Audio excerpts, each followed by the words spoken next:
இந்த வாரம் best பெர்ஃபார்மரா Jeffrey, Sachana 2 பேரும் தேர்வாகி இருந்தாங்க. நீ ஏற்கனவே நாமினேஷன் ஃப்ரீ பாஸ் வாங்கிட்ட, அதனால கேப்டன் பதவி எனக்கு விட்டு கொடுத்துரு அப்படின்னு ஜெஃப்ரி கிட்ட சாச்சனா கேட்டிருப்பாங்க போல இருக்கு. அதனால நான் கேப்டன் பதவியை சாச்சனாவுக்கு விட்டு தரலாம்னு இருக்கேன் அப்படின்னு அருண் கிட்ட சொல்லியிருப்பார் போல. அதே மாதிரி யார்கிட்டையும் சொல்லாதீங்கன்னு சொல்லி ஜாக்லின் கிட்டையும் இந்த செய்தியை சொல்லியிருக்காரு. சாச்சனாவுக்கு கேப்டன் பதவியை விட்டு தரேன்னு சொல்றான்னு சொல்லி அந்த வீட்டில் பல பேரும் பேசிட்டு இருக்காங்க. சௌந்தர்யா ஜெஃப்ரி கிட்ட உட்காந்து, உனக்கும் கேப்டன் ஆகிறதுக்கு ஆசை இருக்கு, உன் ஃப்ரெண்ட்ஸும் உன்னை கேப்டனாக பார்க்கணுன்னு ஆசைப்படுவாங்க, எத்தனையோ நாள் நீயே என்னை யாருமே பெஸ்ட்டுன்னு சொல்ல மாட்டேங்கிறாங்களே அப்படின்னு சொல்லி ஃபீல் பண்ணியிருக்க. ஆனால் இன்றைக்கி அது கிடைச்சிருக்கு.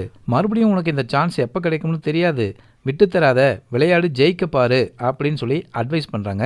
சௌந்தர்யா பேசினதுக்கப்புறம் ஜெஃப்ரி யோசிக்கிறாரு.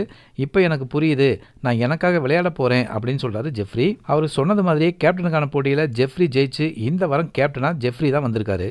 ஆண்கள் டீமில் இன்சார்ஜாக இருக்கும்போதே ரொம்ப யோசித்து டாஸ்க்லாம் நல்லாவே கொடுத்தாரு ஜெஃப்ரி. கேப்டன் ஆனதும் தீபக் சில ரூல்ஸ் எல்லாம் புதுசாக கொண்டு வந்த மாதிரி ஜெஃப்ரியும் ஸ்ட்ரெயிட் ஃபார்வேர்டாக கேப்டன் பதவியை நல்லா யூஸ் பண்ணுவாருன்னு எதிர்பார்க்கலாம். எப்படியும் கேப்டன் பதவியை பறிக்கிறதுக்கு தீபக்கு பூக்கள் அனுப்புன மாதிரி ஜெஃப்ரிக்கும் ஏதாவது பிக் பாஸ் அனுப்பி வைப்பார். அதை பறிக்கிற முதல் ஆளாக சாச்சனா இருப்பாங்கன்னு ஜெஃப்ரிக்கும் தெரியும். அதனால் எதிரியை பக்கத்திலே வச்சுக்கலாம்னு யோசிச்சு தீபக் சௌந்தர்யாவை எப்படி சார்ஜன்னு போட்டு வேலை வாங்கினாரோ அதே மாதிரி ஜெஃப்ரியும் சாச்சனாவை வைஸ் கேப்டனாக போட்டிருக்காரு.